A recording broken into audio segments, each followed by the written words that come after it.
نفسنا في حاجة حلوة ومش عارفين نعمل ايه، وعندنا كمان مكونات بسيطة جدا.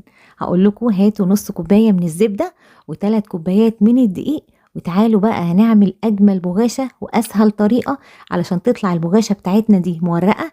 هنعمل 6 فطاير كده كبار من البغاشة، والطريقة بتاعتهم مفيش اسهل ولا ابسط من كده. هتحضريها كده وانت واقفة وهتعمليها بسرعة جدا. بس اول حاجة يلا نشوف الخطوات. هنحضر الشربات بتاعنا، نص كوباية سكر ونص كوباية مية وعصير نص ليمونة، سبتهم على النار 5 دقايق، وبعد كده هحط نقطتين فانيليا. هسيبهم بقى يبردوا. هجيب طبق وهحط كوباية مية و3 معالق من السكر كبار و3 معالق من الزيت. هحط كمان 3 كوبايات من الدقيق وبس، بس يكون الدقيق ده منخول كويس جدا، ورشة ملح صغيرة. هقلبهم كده مع بعض كويس الأول بالمعلقة، وبعد كده هبدأ أعجن بقى. العجينة بتاعتنا دي بتتعجن كويس جدا جدا، مش أقل من 12 دقيقة لو هتعجنيها بإيديكي. عجنتها كويس جدا، السطح بتاعها بصوا ناعم. وهحط بقى نقطة زيت من تحت ومن فوق، وهغطيها بكيس بلاستيك وكمان فوطة مطبخ نضيفة، وهسيبها ترتاح كده حوالي 10 دقايق ربع ساعة، الوقت المتاح عندك. كل ما بتسيبيها ترتاح كل ما بيبقى أحسن. غطيتها كده وسبتها دلوقتي نص ساعة أو ربع ساعة، وبعد كده هتشوفوا بقى القوام بتاعها. بصوا عملت ازاي، بقت طرية جدا وبتمط على الآخر.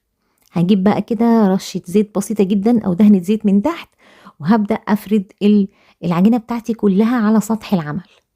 أهم حاجة تدهنوا دهنة زيت بسيطة كده، توزعوها كويس.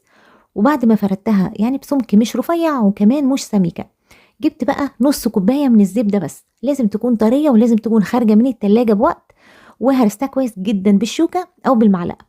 وبعد كده أنا حطيت النص كوباية كلها كده، وسبت بس معلقة صغنونة خالص كده في الآخر علشان نحطها على الوش. بعد ما فردت الزبدة كويس وما سبتش أي حاجة في العجينة، لفيتها رول زي ما انتوا شايفين كده، وبدأت أقفل بقى من تحت كويس جدا الفتحة اللي بتبقى في الرول بتاعنا. بعدين قطعتها بقى التقطيعات اللي انتوا شايفينها دي 6 وحدات، الحجم اللي انتوا عايزينه. انا عاملاها كبيرة شوية، تقدروا تعملوها 8 أو 7 براحتكم. وبعد كده حطيتهم في الفريزر لمدة 3 دقايق. خرجتهم من الفريزر، وبعدين بدأت أفردهم بالشكل ده، مستطيلة أو مربع. وبعدين طبقتها وخليت الزبدة لجوه علشان ما تخرجش. هلفها كده أو هطبقها بالشكل ده ظرف، وهحطها في صينية مدهونة زيت، اللي كانت مدهونة زيت في الأول خالص. بعد ما خلصت كله غطيتهم، وهرجعهم الفريزر لمدة 3 دقايق. خرجتهم من الفريزر، وبعدين هنفردها بقى الفردة الأخيرة خالص. هاخدها كده برضو على سطح العمل من غير بقى دهنة زيت ولا حاجة، وهي لسه ساقعة زي ما انتوا شايفين كده. فردتها بقى كده مربع، يعني برضو مش هنخليها رفيعة قوي. هنجيب بقى الصاج اللي عندي وهدهنه دهنة زيت بسيطة قوي، وحطيتهم بقى، شفتوا السمك بتاعها. خلصت كل الكمية اللي عندي وسبتهم يريحوا كده حوالي 5 دقايق، وحطيتهم على الرف التاني من تحت في الفرن، يكون سخن جدا قبلها على درجة حرارة 200. مش هتاخد معانا اي وقت في الفرن، هتلاقوها اتنفخت معانا وورقت بسرعة جدا. هتاخد معانا حوالي 6-7 دقايق بس. لو ما خدتش لون من فوق تقدروا تشغلوا الشواية في اخر دقيقة. المهم تلفوا الصاج من وقت للتاني علشان ياخد لون حلو من كل جهة. واول ما بتخرج وهي سخنة هتسقوها بالشربات بسيط قوي كده.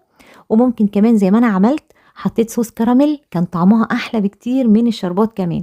تقدروا تحطوا بقى جناش شوكولاته او اي صوص عندكم انتوا بتحبوه، او حتى سكر بودره. بجد طعمها حلو قوي، لو جربتوها مره واحده مش هتبطلوا تعملوها على طول.